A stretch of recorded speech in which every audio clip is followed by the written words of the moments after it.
میں اس شخص کے لیے جنت کے اطراف میں ایک گھر کا ذمہ لیتا ہوں جس نے حق پر ہوتے ہوئے بھی جھگڑا چھوڑ دیا۔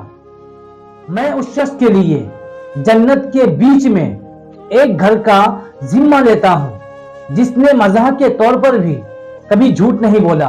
السلام علیکم، میں ہوں عبدالصمد مصباحی۔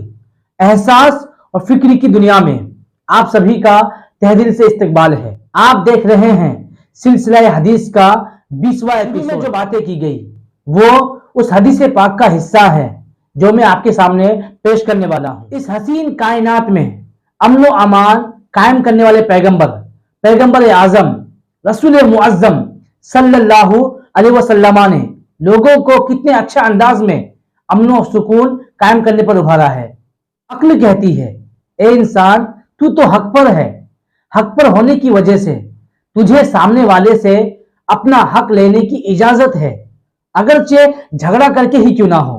لیکن پیغمبر رحمت صلی اللہ تعالی علیہ وسلم کی تعلیمات کہتی ہے نہیں، اگرچہ تو حق پر ہے اور حق پر ہونے کی وجہ سے تو جھگڑا کر کے بھی اپنا حق لے سکتا ہے، لیکن ایسا مت کر، جھگڑا مت کر، کیونکہ جھگڑا کرنے کی وجہ سے آپسی تعلقات خراب ہوتے ہیں، آپسی رنجشیں بڑھتی ہے۔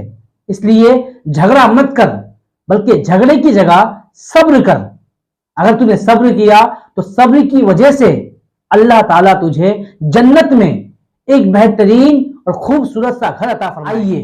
پوری حدیث پاک ملاحظہ کیجئے۔